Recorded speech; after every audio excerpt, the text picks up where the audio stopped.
Thank you for joining us today. I'm Dave Myers, Senior Fellow at the Berks County Community Foundation. I want to thank you. I want to thank the Berks County Community Foundation for agreeing to continue our community forums that we've been doing for some period of time. This is the first one we've done in person in 5 years, so it's really nice to see real people and not little blobs on my computer screen. I'll come back in a minute and do some things about how the process is going to go here, but I'm going to turn this over briefly to Emily Smedley, who's going to do some comments on behalf of the Berks County Community Foundation. So, Emily. Thanks, Dave. Good morning, everyone, and welcome to Fellowship Hall at CRIZ Church. Like Dave said, my name is Emily Smedley, and I'm the Environment and Energy Program Officer with Berks County Community Foundation. You might be wondering why we're holding this event at a church. Seems like, not your typical venue. We purposefully chose a church to demonstrate that sacred places are not just for worship on the weekends. They're community gathering places for more than worship, and they're also community assets. For example, here at CRIZ Church, other than their worship, they host the Berks Youth Chorus for their weekly practices, the Literacy Council's citizenship classes, and the ESL classes are coming back soon. Multiple NA groups throughout the week, totaling 9 different meeting times, and a rummage sale that supports local charities. And that's just a handful of examples. There's more that's happening within these walls during the week and on the weekends, like our event here today. Part of my work at the Community Foundation is to work with sacred places on their sustainability, specifically to maintain their historic buildings and to use their space to the fullest so they can keep their doors open to the community. We call this our Sacred Places Project. In 2019 and 2022, the Community Foundation surveyed 99 places of worship in Reading. And that's not all of them. They're just the ones that got back to us. The survey provided information about the architectural value of the buildings, maintenance needs, financial needs, and assets like a commercial kitchen, stained glass windows and artwork, if they had daycare areas, and also if they had gymnasiums. We also surveyed their programming and found that many of the churches were offering food assistance, daycare, meeting spaces, and other essential programs depending on the needs of the community they're in. One church was even quietly offering a safe place to women that were subjected to sex trafficking. And they made sure they had their basic needs and also helped connect them to help. After 2 years of surveying, we decided we had enough information. We had been told time and time again that places of worship were really struggling to keep their doors open, mainly because of piling maintenance costs and with their declining congregation numbers.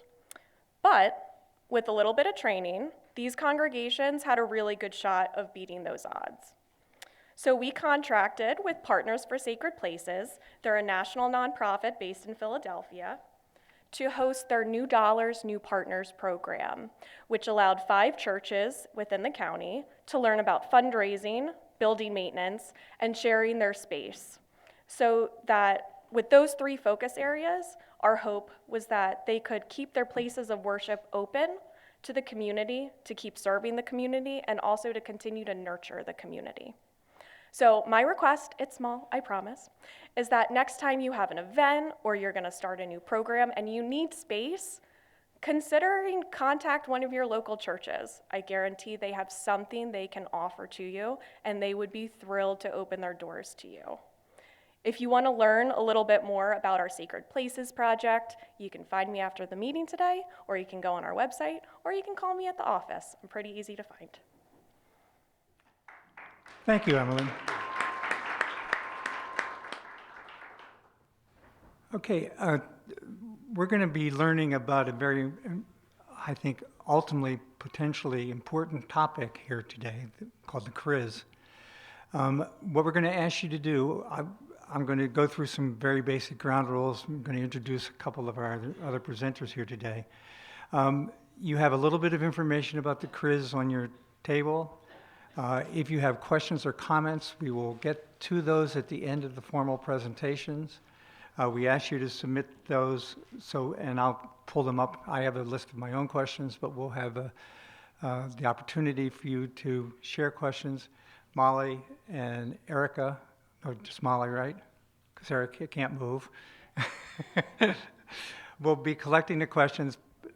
Give us your name and the question. If we aren't able to get to it today because of the timing, we will share it with the presenters and get back to you with the answer to it.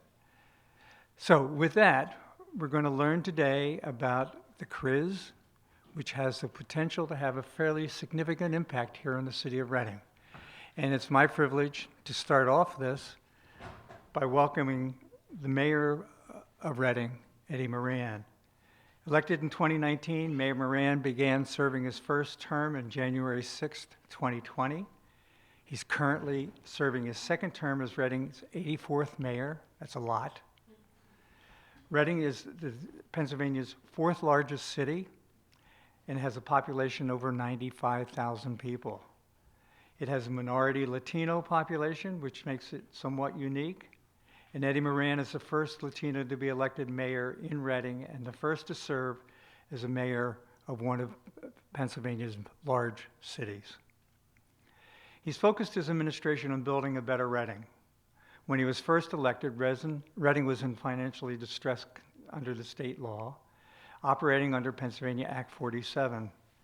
Under his leadership, Reading exited Act 47 and is operating as a financially stable community. For years, he's demonstrated his passion for public service. Early in your career, you served as a special assistant to a New York State Assemblyman. I used to do that too. Not in New York, here in Pennsylvania. And as a member and vice president of the Reading School Board and a member of the Reading Recreation Commission, and I do have to thank him because when he left the Reading School Board to become the mayor of Reading, I took over his job in the Reading School Board. He was born in Puerto Rico and moved with his family to Brooklyn, New York in the late 1970s. He's the proud husband of Ruth Moran and a loving father of two twin boys, Daniel and Tyler. And his goal is to build a better city for all of us.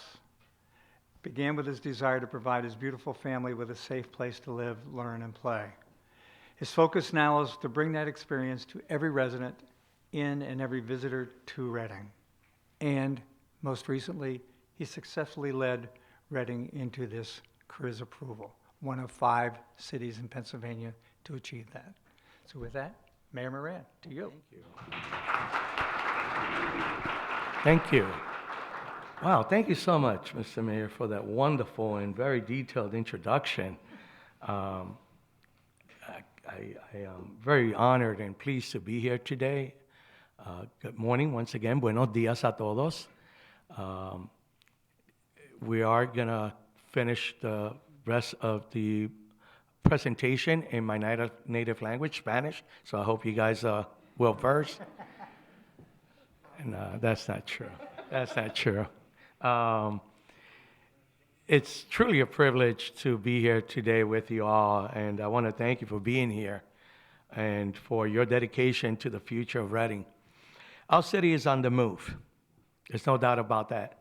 In fact, if any of you, which I believe quite a few of you, were in my state of the city, we presented a very strong state of the city. No doubt about that.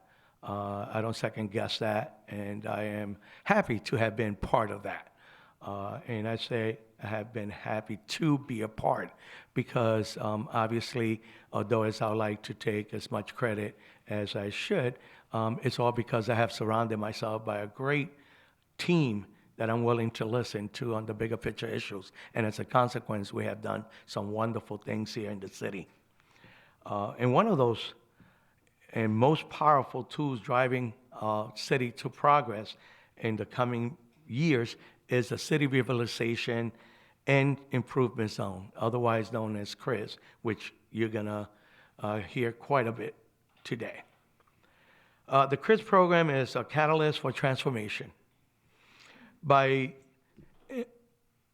leveraging public, private partnerships and strategic investments, we're ensuring that every dollar invested generates 4 times that amount in private investment. That means that more businesses are going to be opening, more jobs are going to be created, and a stronger, more vibrant neighborhoods that we're going to call home. You know, I remember as a federal licensed health insurance agent, I had the honor of representing the company I worked for in various municipalities or counties, mainly Lancaster, Allentown, York, Easton, and some others. And I kid you not, where I tell you that I would come home and I was so jealous of those other cities. I was so jealous. I shouldn't use the word jealous. My mom told me it's not nice to be jealous or envious. But I have to be honest. I felt some type of way that my city didn't look like those other cities. And I love this city to death. And that's why I am so honored and privileged that along with those that I have surrounded myself by, we're going to make that city as proud as those other cities through this CRIZ Revitalization program. But CRIZ is not just about funding projects. It's about instilling confidence in businesses, developers, and local entrepreneurs. It's about showing them that Reading is a city worth investing in, a city with limitless potential, and with outbound strategic in place and strong partnerships across public and private sectors, we are unlocking new opportunities for growth and revitalization. You know, I'm the first one to say that we have challenges. We're not there yet. But just the fact that I'm looking at this room with so many people that are willing to make the difference, it gives me a lot of hope. We're also working to make the process smoother and more efficient for those looking to invest here. With 28 key performance indicators in place, we are tracking job creations, economic impact, and the reduction of vacancies, ensuring that CRIZ delivers real and measurable results for our community is the ultimate goal. Together, we are shaping the future of Reading. With your continued support, we will keep building a city that is stronger, more prosperous, and full of opportunity for all. I have been using the first 4 years of my mayorship building a better Reading. Well, in this second term, I've been using the term together, we can do more. And I know we can. Thank you so much for being here today. God bless. Thank you, Mayor, for joining us. I can tell you the interest in this topic was so strong. When we did the announcement, sent out the invitation to people to attend that day, we filled the room in one day. So that was like a month ago that we sent out the invitation, and we got 80 people that we have in the room signed up immediately. And a crowd of people who are watching this on YouTube because they weren't able to get in the room with us. We're also going to be recording it and making the recording available to people. So please feel free to share the information you get today and the video that you get with anybody else who you think might be interested. Obviously, this topic is important and meaningful to our community, and we're glad to have given the opportunity to do that. So with that, I'm going to turn it over to our presenter. We're going to let the mayor sneak away. Yep. Whoop. That wasn't supposed to come up. My apologies. I'm going to sit on the side here because I have to excuse myself very respectfully shortly. Thank you. And nobody wants to sit with me, so.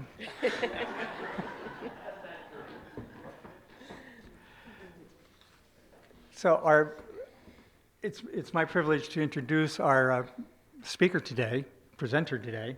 I'm not so much sure a speaker as presenter.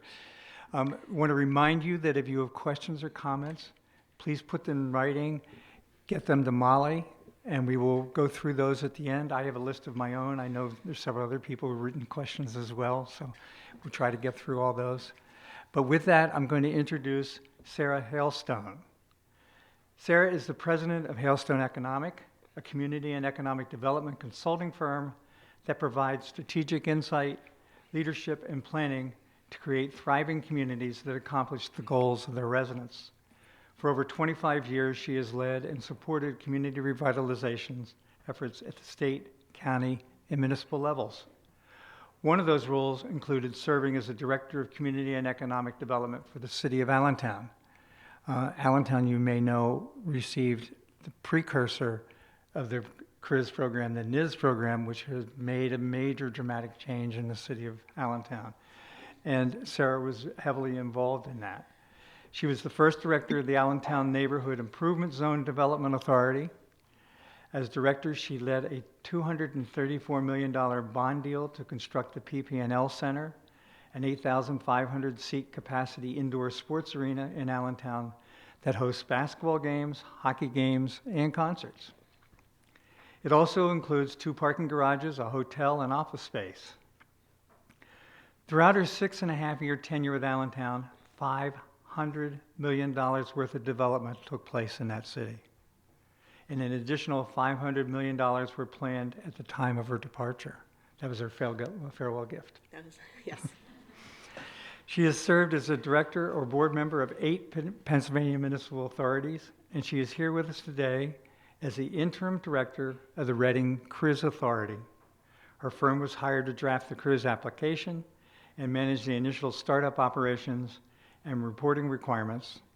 She will provide an overview of CRIZ legislation and the Reading CRIZ operation and what it could mean for our community. Sarah, to you.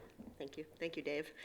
Thank you all for being here today. Thank you, Mayor Moran, and many thanks to the staff in City Hall that helped make this possible and get us here today, including Jack Gumbach and Jamar Kelly.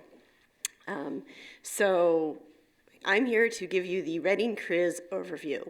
This is a pretty technical program, so please bear with me. I am a lot more fun than this presentation will lead you to believe. What is CRIZ? CRIZ is actually at the state level. The City Revitalization and Improvement Zone program was established in 2013. Okay, and it is designed to stimulate economic development and job creation within designated zones. And these are some of the things that we have to think about as we move forward with the CRIZ program here in Reading.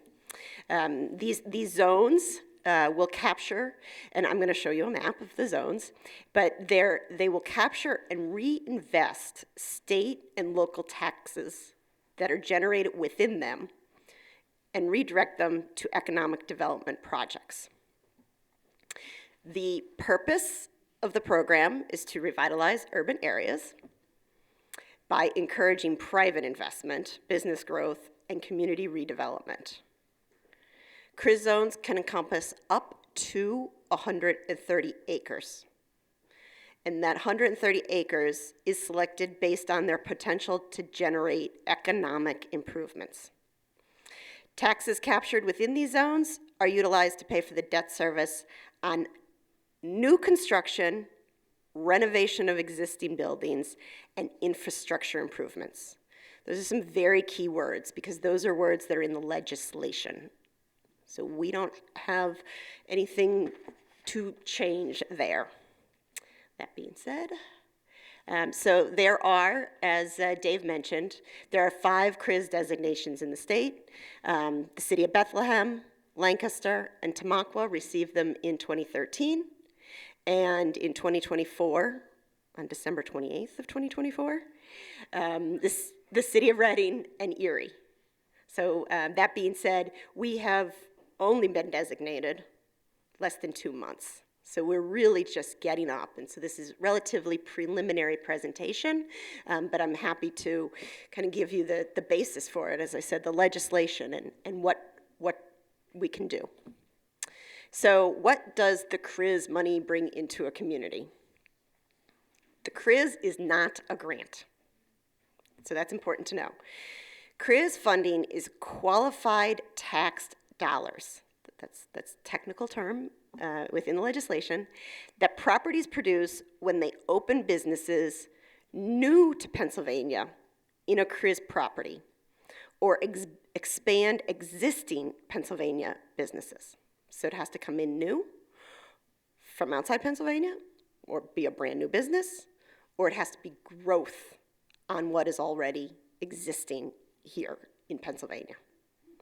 The increase in qualified tax dollars is returned to the CRIZ Authority. The CRIZ Authority is the governing board. I'll explain that more. On an annual basis, after CRIZ properties report their qualified taxes to the state. Now, fun part. What is a qualified tax? Key.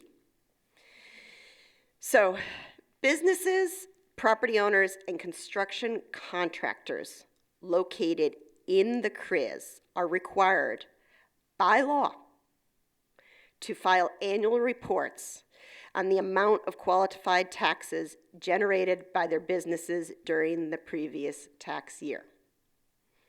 Those taxes include corporate net income, amusement tax, sales and use tax and hotel occupancy tax, personal income tax, local service tax, earned income tax, tax paid to the Commonwealth on the sale of liquor, wine or malt, or brewed beverages in the zone. Okay, so that's the funding that we're reporting on that we can potentially use on projects in the CRIZ. So, how are we going to do that here in Reading? So the City of Reading has the City of Reading Redevelopment and Improvement Zone Authority, CRIZ. CRIZ is managed by a volunteer board of directors. Those board members were appointed in September of 2024. That's the group that submitted the application to the Commonwealth in October of 2024. And then the Commonwealth, Governor Shapiro, approved the CRIZ in December, very, very end. And the CRIZ designation will last up to 30 years. Long time. Hopefully I last some of that. Yes.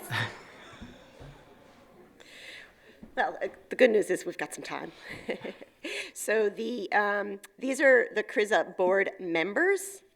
And these board members are appointed, 3 board members are appointed by the state senator, 3 board members are appointed by the state representative, 3 board members are appointed by the mayor, and then confirmed by city council. So these are our volunteer board members who are committing an exceptional amount of time to help guide this and really look at how this plays out here in the city. So within the constraints of the law and what they're able to do, making sure that it has the best, most positive impact here in our community. The role of the board includes developing the guidelines. What will we consider good projects? What will we encourage? How will we fund those projects? I'll talk more about that. Project vetting. What are the right projects for this program? Fund allocation and disbursement. So when the project happens and the funds come through, that board is responsible for making sure those projects get those tax dollars after those tax dollars are paid. And the monitoring and reporting, making sure that it's all being done appropriately and in a good way, and that we are bringing out very good outcomes here in the community. So the Reading CRIZ map. So the Reading CRIZ map, this is where it's set today. We really based it on where there's the most economic potential and impact for the city. Keep in mind that we can only use the increase in taxes. So we looked at a lot of underutilized sites or sites that are not producing, so that we'll only be able to go up on our tax increment as those properties develop and bring in more growth, more business, more job creation. And then, of course, there are a few properties on Penn Avenue, as it is the heart of the city. There is, so that is the map that has been approved at the Commonwealth level. So, all right, you're not in the map. How's it going to benefit the region? How is it going to benefit our citizens? So the CRIZ will revitalize the community by redeveloping buildings with retail, restaurant, office space, and residential uses. It encourages developers to invest in underdeveloped and undeveloped sites. It will support existing businesses and attract new businesses. It will create and retain jobs, which will result in an increase in taxes, which will result in better public services, better property values, and a better quality of life for residents. We all know that if the house across the street increases in value, somebody puts a lot of investment into that property, it only benefits your property. Even though it wasn't your house you put all that money into, it will increase the value of your property. So as you look at programs like this, even the properties that aren't in the CRIZ per se, but the neighborhoods and the buildings that surround the CRIZ will increase in value, and that's a fact. We've seen it happen in other communities. We know it will happen as investment comes to the city. There will be additional investment and an additional increase in value outside and around the CRIZ, which is also why the map looks the way it does. Key objectives. Private sector investment. So this is not intended to be all government run, all government dollars. It encourages the private sector to come in and take risk. Take risk with the support of the program. I'm going to talk through a project which will help you process how that works. As I said, it's here to promote economic development. This is not a residential program. It is not necessarily a blight elimination program. This is an economic development program. It is a tool in the tool shed that will help Reading revitalize. It will strengthen the tax base. It will improve public infrastructure, because we're going to have some ability to use those CRIZ tax revenues to improve the public infrastructure within the CRIZ and around it. And it will align with the local planning goals. So the projects that happen within the CRIZ will align with all of those community plans that you've been doing, and people are saying, where are they going? The board, the team in the city, the developers are well aware, or they should be when they come. The project guidelines will highlight those.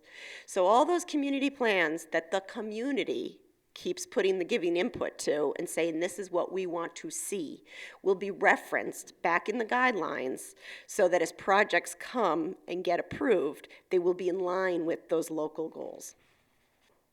Eligible projects.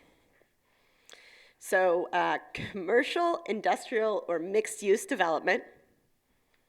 So new construction, adaptive reuse, or redevelopment of underutilized or vacant properties. Projects should catalyze economic activity by attracting new businesses, expanding existing enterprises, or creating vibrant mixed-use spaces. So you can have residential as a mixed-use project. It's just not a residential-based program. We encourage residential within mixed use. Outcomes: increased assessed property values, higher employment opportunities, and stimulation of ancillary commercial growth. Infrastructure enhancements. Scope would include expansion or improvement of public infrastructure such as roads, sidewalks, utilities, broadband networks, bike lanes, and transit stops. Streetscape projects like decorative lighting, landscaping, wayfinding may also qualify. So we'll be able to invest there as well. Safer, more accessible neighborhoods, reduce traffic congestion, improve conditions for pedestrians, cyclists, and transportation uses. Another eligible project would be property acquisition and site preparation. It's just that, acquisition. Get the project ready, clean it up, all the pre-construction work. Historic preservation and adaptive reuse. Once again, similar to that commercial, industrial, mixed-use development concept of restoration and rehabilitation of historically significant buildings. So that's kind of something important to know too, because I know when the NIS law was originally written, they were talking about new construction, and when they were looking at the legislation, some people looked at it and said, wait a minute, we don't want it just to be new construction, we want significant rehabilitation as well. So it's important to know that that is encouraged. It's just not maintenance. So rehabilitation being different from maintenance. Okay. Permitted uses of CRIZ funds. Once again, all these things that I'm talking about today, these are coming through from the legislation. So this is where we have local policy opportunity, but there are basic standards within the legislation. Capital construction and redevelopment. That's exactly what it is. So you can use it for construction and redevelopment. Debt service on bonds or loans. But the bonds or the loans would be bonds and loans primarily for capital construction and redevelopment. Public infrastructure and streetscaping. Professional services, so your architectural, engineering, legal, environmental, but they have to be directly tied to a CRIZ project. And environmental remediation is another permitted use. There are ineligible uses. So as I mentioned earlier, general maintenance, it is not a maintenance program. Debt refinancing unrelated to capital expenditures. So if you own a property in the CRIZ and you want to come in and refinance it, we won't be able to help you. If you own a property in the CRIZ and you want to come in and refinance it as part of a redevelopment project, we will be able to help you. Purely residential developments, as I mentioned, unless it's part of a mixed-use plan, it's not an eligible project. Speculative land banking without a clear development timeline. So don't come to the CRIZ Authority. And once again, I'm just a consultant. I actually should mention this. I'm just a consultant. The board makes the final decisions. I just have some experience with this type of thing in boards like the CRIZ board. And I would say that if you come in with just saying you're going to want to purchase a property and sit on it, that's not going to be an eligible project. And activities that provide limited or no public benefit. So single tenant operational needs that don't generate jobs. So, a single tenant could be a single business, but they're generating jobs. So there's a public benefit there. Really looking to, it'd be hard to find something that falls into this category. Most projects that you're thinking of would not. You'd be fine. So, how does a CRIZ project work? So, there's a couple different areas within the CRIZ. In order to do a CRIZ project, typically what would happen is that a developer would submit an application to the CRIZ Authority. Then the CRIZ Authority will say, that's awesome, we love it, we think it's great. The CRIZ Authority then will need to send it to the Commonwealth to get their blessing and approval. And then the project is approved or denied. There's more steps in that. I'll talk more about that. After that project gets approved, the developer goes out and does their thing. While they're doing that, the city is, and annually we will be doing this, recording our baseline eligible taxes. So then there's an increase in the baseline eligible local and state taxes after the new development. That increase is what gets returned potentially to that developer to finance that project. You're going to hear more about this. I'm going to walk you through a project, actually. So, we are currently, so how's it going to work here? We are currently in the process of developing guidelines, and Allentown already has guidelines, Lancaster has guidelines, Bethlehem has guidelines. They'll probably be relatively similar. They'll have to follow the legislation, but they'll encourage certain steps and measurable outcomes here in the city, and that's where the authority board comes in. But property owners who have, and when I say property owner, it could be someone who has an option on a property. So a property owner, if you have a plan for redevelopment in your property, you would come to the CRIZ Authority and provide details on the plan to develop the property, including the financing plan, and what you plan to do. Then the CRIZ Authority and the state will review the property redevelopment plan. The CRIZ Authority and the state will then enter into, if they approve it, they will enter into an agreement with the property owner. That's when we start to talk about that agreement will include a statement that the percentage of the increase in CRIZ qualified tax revenue will be returned to the property owner instead of going to the state or city to assist with that development. And this can only happen if the property brings in additional qualified tax revenue and the entire CRIZ tax revenue exceeds the initial year. And our initial year was 2024. I can't even tell you what that baseline is. I don't know it yet. But essentially, we look at that as a zero. So if that map area that I showed you earlier of the CRIZ is bringing in $35 in taxes in 2024, we will always have to bring in at least $35. And then everything above that qualifies and is growth in Pennsylvania and there is a new business, is what we as a community will be able to use to do public infrastructure projects or do private development projects. I promise you I am more fun than this. I look forward to seeing all of you at our first ribbon cutting, and then we can look at pretty pictures and have fun. So when a developer comes to the CRIZ Authority, they will probably first come with the preliminary qualification stage.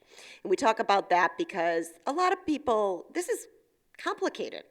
And I mean, it's what I do all day, every day. And it's confusing. So what we would do is we would encourage somebody to come in with a preliminary, kind of come in and talk to the staff and say, hey, this is where I'm going with this. Does this make sense? And at that point, the staff would probably say, yep, we should keep going, or, I don't know this is the right fit for you. Maybe I can refer you to a small business loan program or refer you over to a different program at DCED or what have you. So we don't want people to put too much effort in until they get in, they kind of talk to some people, we understand their project. Then we go to the formal application submission. And the formal application submission, and these guidelines are not finished, they are not approved by the board yet, but the formal application submission will be a lot of detail. It will be, what is your project? What does it look like? What dollars are coming in? What are your taxes? Who's your financial partner? Who's financing your project for you? And there's a lot of detail that will have to come in at that level. That's when they'll go for review and approval, and that would be review and approval at the board level, at the CRIZ board level, and then at the state level. And then we say, great, okay, funding disbursement. but the funding disbursement comes later. So, business owner and contractor reporting responsibilities. CRIZ requires business owners and contractors to report the qualified taxes the business pays by June 15th of each year. This goes for those private projects that I was just talking about that might be coming in looking for a new development financing, but this includes every business that's in the CRIZ. So every business, so we're going to be doing a lot of community outreach, but please spread the word. If a business is in the CRIZ, they must report their qualified taxes. So we as the CRIZ Authority in the city will be working with every business. It does not cost them necessarily anymore, and if their accountant can't do it, we will get somebody in to help them. But essentially, businesses in the CRIZ will need to have another reporting so that we know what that baseline, that $35 that I just talked about, so that annually we know that we're continuing to raise. You all thought this was going to be easy. So we're going to do a lot of education and outreach sessions. I think that's probably where I'm hearing it very clearly from the board too, that's where we really honestly need to focus from now until June 15th, is making sure that those businesses and people in the CRIZ are getting their reports in. And then we will hire, I am not a tax accountant, so hopefully the CRIZ Authority will be able to hire somebody who will be able to really dig down into those details, because it can get very complicated depending on the type of business you are. The more basic businesses will be easier. The more complicated businesses will be more complicated. So reporting, certification, and distribution. This is at the high level. Businesses that are located in the CRIZ must file and pay their state taxes like everybody else does, like they always did, by June 15th. Or by April 15th, I apologize. Then by June 15th, as I mentioned, they have to report. So there's a special CRIZ tax filing at the state and at the local level. We will continue, as I said, we will continue to work with the community on that. Once those are all reported, then the Department of Revenue and the City of Reading, because there's some local taxes there, qualify the money. All the money, the taxes still go to the state treasurer. So everybody in the CRIZ, everybody that was there before, anybody who's new, any of the big fancy projects that we're looking forward to cutting ribbons on, they're just going to all pay taxes as if they normally would and submit a special report. The taxes are going to go in. Then the state treasurer will review it and distribute the appropriate taxes back to the CRIZ Authority, who will then use those taxes, and once again, it's above the $35, and then the CRIZ Authority will distribute those to, if it was a private project that came in looking for funding, if there's a public infrastructure project that you decided to do, but then the CRIZ Authority distributes them. The CRIZ Authority only gets the taxes that are above and have projects to go to. They don't get to just build up a little kitty of funding that they can play with. There have to be projects for them to be directed towards. So this is my private project CRIZ scenario. And I think this kind of helps to tell the story because we played around and we actually put some real numbers in there. So this is a vacant 4-story, 46,000 square foot building. It's imaginary, but they're going to renovate it. The first floor is going to have a clothing store that's new to Pennsylvania. We say that because if it weren't, we wouldn't be able to take all their taxes. The second floor will have a law office that's new to PA, and it'll have some residential. So the rear of the building and the fourth floor will be residential. Developer's going to come to the CRIZ Authority and say, I would like to work with you on a $5 million loan. I have my bank here who's willing to give me $5 million, and I'm personally, Mr. Developer, going to guarantee to the bank that I can pay that $5 million. But part of the reason I can pay that $5 million loan instead of a $3.5 million loan is because I'm working with you, CRIZ Authority, to get those qualified taxes to also help pay off that loan in the years to come. So they'll come in, they'll get a construction loan, they'll work with the authority will sign all sorts of papers, the authority will say, basically all they say is, we promise that we'll move your taxes over to your pot at your bank after you've done your project. So construction qualified taxes in year one, we are estimating to be about $72,000. And we do that because it's a $5 million project. We're looking at a service tax of 0.225, $11,000 there. Then the personal income tax on the contractors, $1.1 million in income at 3.07. That's giving us about another $36,000 in that first year. Our local service tax of $52 for 10 local employees. Earned income tax, some are residents, some are non-residents. So some are coming in at 3.6, some are coming in at 1%, giving us another $18,000 and $6,800. So that first year, you'll see how that $5 million project is generating about $72,000 in taxes. Then once the project is stable, and this is an imaginary project, we just built it in a year, and in year two, it is now a stable project. Then the first floor retail would only spin off about $12,000. Because remember, retail, we don't pay sales tax on. And when we say retail, we're calling it a clothing store. We're calling it clothing. Some retail we would pay. So a lot of this, and the reason I like showing this example is it shows how the different businesses impact the program differently. And it's kind of important to know and to think about.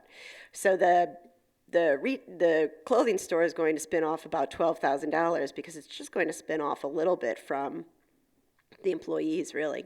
And retail employees tend to not make big numbers either. So, and then the second floor law office would spin off about $131,000 annually because we have them making $3 million in revenue. We like them a lot, I guess. But essentially, what would happen then is in year two, I'm going to add first floor and the second floor law office to that. And say that we're getting in about 129. Oh, so here's where we also say. So now, say the second year is that 12,000 plus that 131,000. 144,000 of qualified taxes. When the developer comes to the CRIZ Authority and asks for that $5 million loan, the CRIZ Authority has the ability to say, okay, but we want to hold on to a couple of those dollars because we want to do public improvements. So in this scenario, I'm saying maybe they hold back 10%. So rather than directing all 144,000 of those dollars to that project annually to pay that $5 million in debt service, they're going to direct 129,000, holding back about 15,000 annually from this one project, which the CRIZ Authority will have another set of guidelines for public projects that could be some of those streetscape type improvements that I talked about, or maybe a small business loan program for, some of the buildings that might not be in major development projects. This is fun. All right. So that's really the big process and how things go. Let me look at it. Okay. So key economic benefits to the community. When we submitted our application, these are some of the projects that we talked about. So we talked about catalyzing private investment, job creation and workforce development, infrastructure and public space improvements. We talked about the transit-orient development and the return of the passenger rail, neighborhood revitalization and mixed-use development, and residential and commercial development. And there's some key things here that we talk about, and we really believe this will happen. You know, we believe that it can foster a development of 6,000 new housing units over the next 30 years. And we ran the scenarios and convinced the Commonwealth that this is what we're going to do. Property values and school tax revenue will increase. We believe it'll increase it by 50%. Increase the school tax revenues by 50% over 30 years. I wish I could remember the number, but I want to say it was $5 million. When I was still in Allentown, so I was there before the NIZ, helped get it started, stayed for the first couple of years, helped build the hockey arena and some of the development. By the time I left, we had increased the taxes that were going to the school district by millions annually because of that development. So that's some of the really important things to know about how this can impact. I mean, what a better thing than being able to give our children better resources. And property reduction and equity. Some great stories about people being so excited about more job opportunities within their neighborhoods that they can walk to. There's great benefits there. So we are going to track progress. The CRIZ Authority will track their progress. We talked about 28 key performance indicators: total economic impact, number of jobs created, amount of private investment, increase in property values, new businesses established, tax revenue growth, reduction in vacancy rates, completion rate, and school district funding. Those are just a couple of the key things that we talked about that we will track annually to make sure that we're on and that this is working for the city. So our next steps. Well, right now we are from January to June introducing the CRIZ to the community, as I said, December 28th. This is brand new. We're still just working through all the details and getting it out there to the community. We will work very hard to meet the CRIZ reporting requirements in June. So that'll be a very big focus, confirm the businesses and assist them, the businesses and the contractors, with submitting reporting in the CRIZ. And we will prepare to launch CRIZ supported projects. So we are developing the CRIZ program guidelines and the application materials so that if somebody comes in next month, the board is ready to start the process and review the project and get everything in line. For more information, you are welcome to call me. I have a team of amazing people who help make me look so good. But I am the lead on it. Once again, Sarah Hailstone, shailstone@hailstoneeconomic.com, 570-687-6112. We are working with the CRIZ Authority so that they will have someone there as well.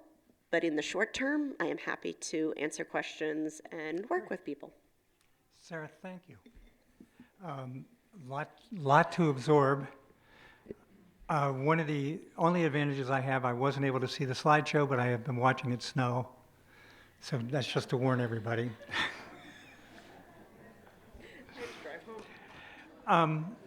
Is it fair to say this is not necessarily an immediate cure for Reading's issues, but more a tool to be put in the toolbox? Correct. I'm going to go through a list of questions I have, but if you have questions, Molly will collect them from you and bring them up, and we'll try to get through them all. So I know this is a little bit like a theoretical physics class, And now we're asking you how it's going to be applied, but Yes, yes.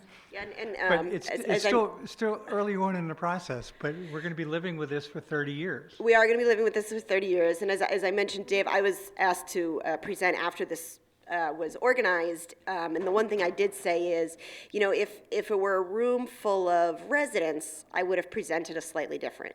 If it were a room full of businesses in the CRIZ, I would have presented slightly different. And if it were a room full of developers, I would have presented yet differently. So I do apologize by trying to kind of pull everything in because it's such a diverse group. No, I think that's very, very helpful. I know that we have eclectic audiences, and I'm guessing we'll be asking about what's happening with this down the road, probably repeatedly. I know that for some other programs, like the blighted property program, the school districts and the county and the city all have to agree to abate their taxes. They don't have to agree on this. It's agreed for them. The law. It's the law. So they're going to do it. The school district is going to abate it. Had to ask that for you, Wayne.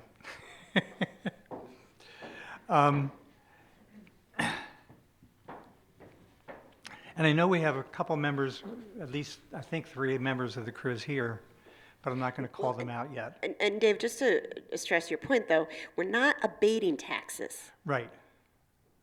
So the base that's there, They're paying the nobody taxes. is going to continue to pay. Right. It's just where the taxes are going and what they're going to be used for. It's the growth. There are 6 different zones included in 6 different areas of the city included in it. How are they selected? It's quite a combination. Let me see. Let me pull some of those notes. So as I said, one thing that's very important to look for when you're creating your base is that you don't want to put in an area that has vibrant businesses, because you don't want your $35 baseline to start at a $75 baseline. So it was very important that we did not put properties that had big business in them, or it would have really been a detriment in the future. We looked at economic growth potential. We looked at zoning. We looked at community planning. We received input from a selection of individuals who were volunteering at the city level and an advisory board even before the CRIZ Authority was created. So there's numerous factors that went into that selection process.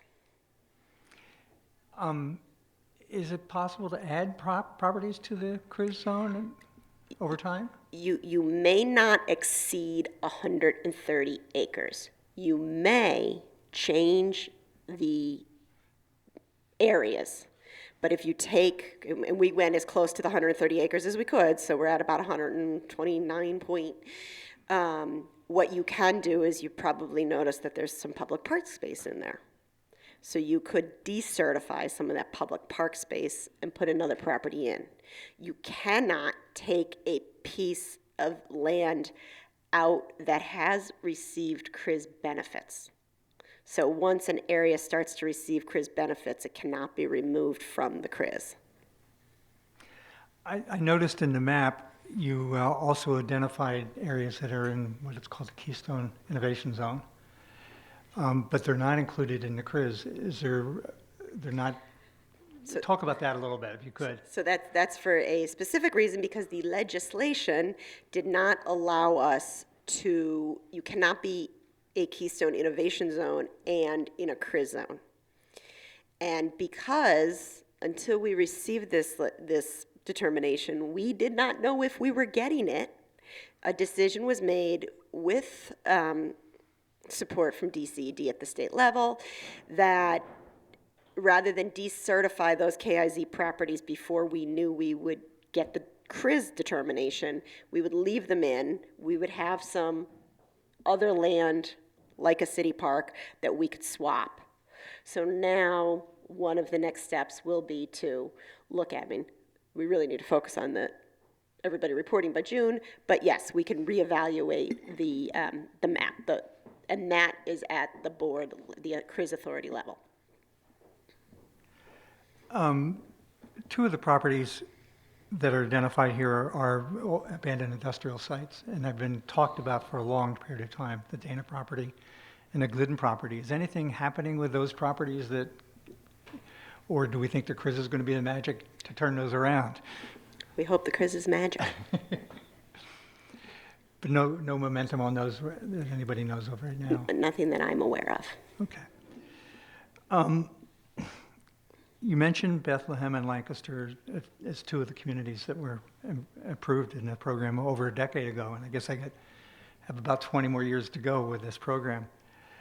It appears that it took some period of time before the CRIZ actually was starting to generate money in those communities. I think both Lancaster and, when I looked at it, both Lancaster and Bethlehem, it was almost 4 years before they really got like $500,000 out of the program to support stuff. Is it going to take a long time for this to happen? And is it going to take longer than 4 years to get us to $500,000? So, and this is just personal, and from my experience, I do not expect it will take us as long because we really have put a lot of effort into this point already. But it's not going to happen tomorrow. You know, we need to have projects. We need to do development. We need the taxes to increase in order to finance other projects. I expect you'll see more investment sooner, but it's the way the process works. It will take a couple of years.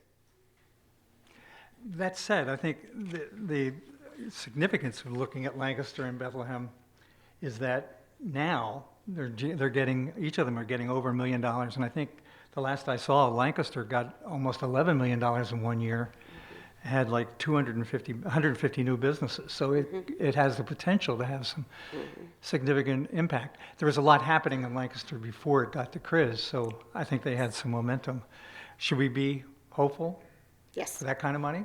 Yes. There are some tax exempt properties in the CRIZ zones. There are some parking garages for the city, those kinds of things. What do we anticipate this is going to mean for those properties? Well, without having a conversation with the parking authority, I mean, from a high level, it could be anything. It could be that, I know that we put some sites in that we thought that would support the train development. So it could be anything from maybe we need to help invest in the public parking, and therefore the CRIZ Authority may choose to help support the parking authority with some financing, or it's a parking lot that is totally underutilized and would be much more beneficial to the community as a mixed-use property, and then we just say to the parking authority, we're all in this for the better Reading, so let's move this into a development process. I'm going to start wandering through the questions we have here. We've got a whole bunch of them, so thank you for submitting them. Do all acquisitions in CRIZ require the CRIZ board approval? Not if you don't want CRIZ financing. If you want CRIZ financing to support your project, then it requires CRIZ board approval. So you got to go to the board with an application? Yeah. Yep. If you want to buy a property in the CRIZ, go right ahead. We're talking about a 30-year time frame. Are there milestones that are expected that are required? So, some of those milestones are some of the things that I talked about, but it's not, they're not drop dead like you have to create 12 jobs by November 1st. But there are milestones to make sure that we're doing it. That you're following the procedures? Yes. Okay. There are other grant programs that are available for doing things. PA sites, there's some other RCAP money, those kinds of things. Are they eligible to receive that kind of funding for the projects? So RACP and CRIZ cannot be used on the same site. KIZ and CRIZ cannot be used. There are some other programs that may be able to combine, and that would be depending on the development project and what program it qualifies for. But there's other opportunities, yes. And just to make sure we're clear about this, all the businesses that are currently operating in the CRIZ in the CRIZ designated property are required to provide this information by this June. Is that correct? Correct. What happens if they don't? The Commonwealth will send them a letter. State police. How are infrastructure and streetscape projects identified, and who gets to decide to do them? And a lot of those are probably municipal projects. So those are the types of decisions that have not been made in the 7 weeks that the CRIZ has been awarded. But as I said, I mean, common sense says there'll be projects that are part of the former planning processes that everybody went through and goals to support the development. But those final decisions and those guidelines have not been set. Would they have to be covered by a city planning process if they needed to be? Potentially.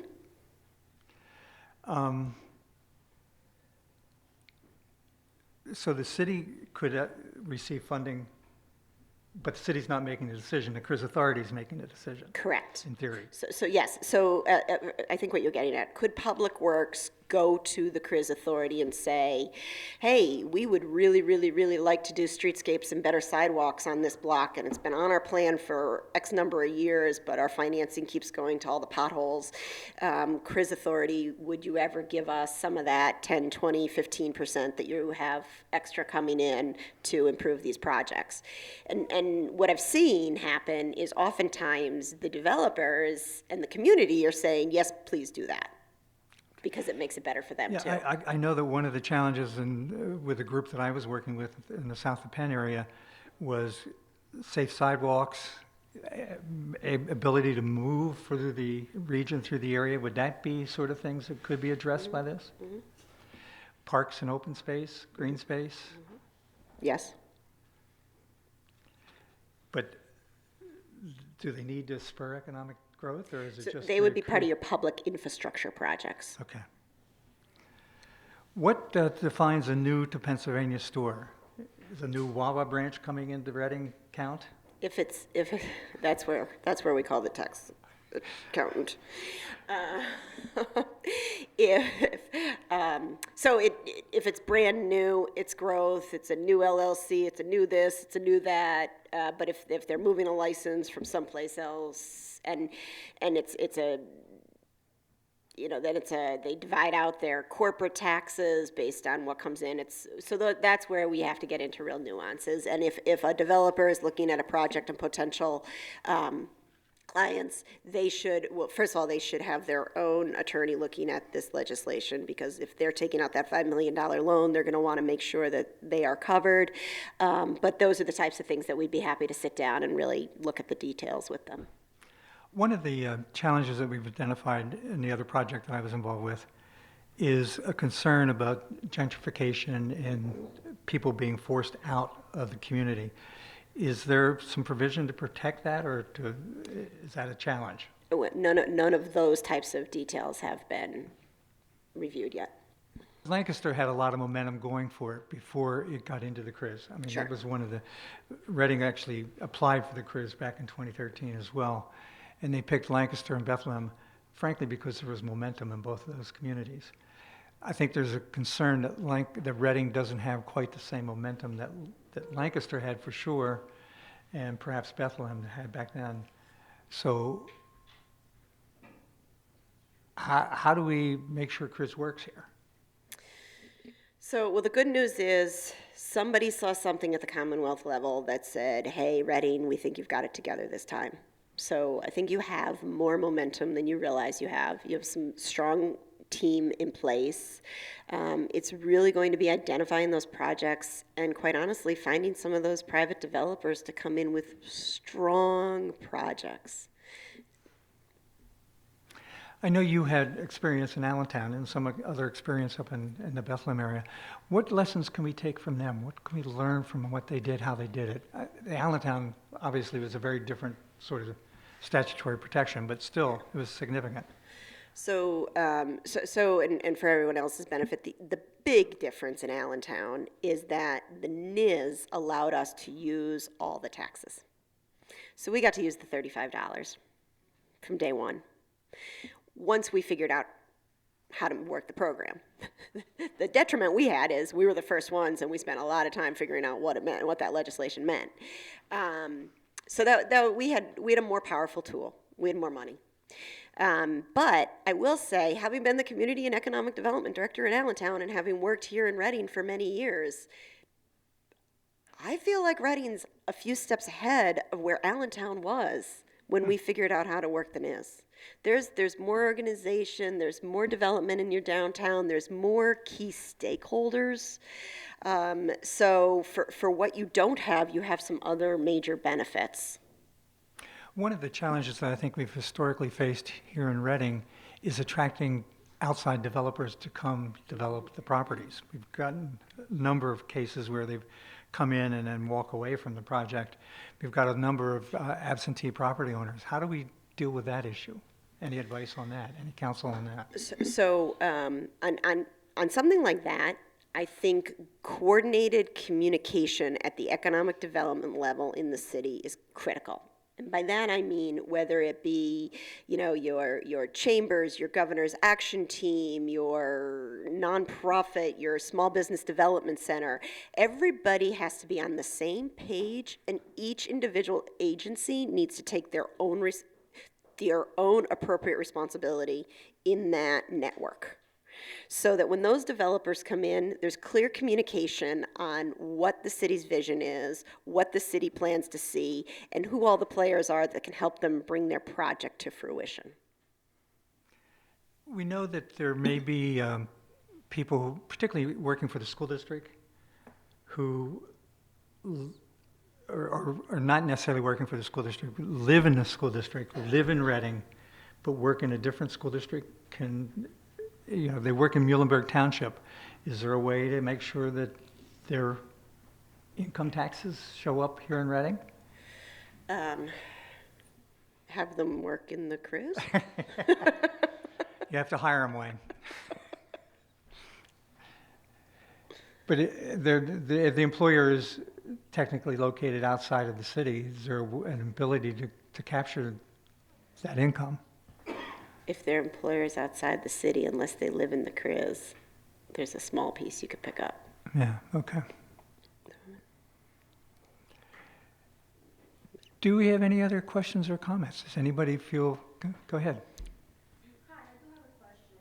For the outreach community events, are you going to be open then in Spanish? Yes. Yes, absolutely.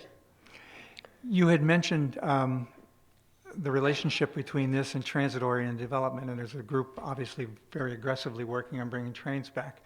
How will they mesh together? So currently I sit on that group as just in a kind of a person. So from a communications perspective, we know what the left hand knows what the right hand's doing.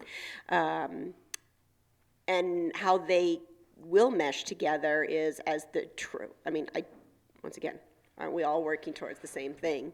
A more vibrant community with better jobs, better projects. So they can mesh on a whole bunch of different levels. I mean, the train's going to transport the people, the businesses, the CRIZ wants to develop projects that'll have jobs. People may come in on the train to go to some of those jobs, or vice versa. People might live in one of the mixed-use projects, leave the town.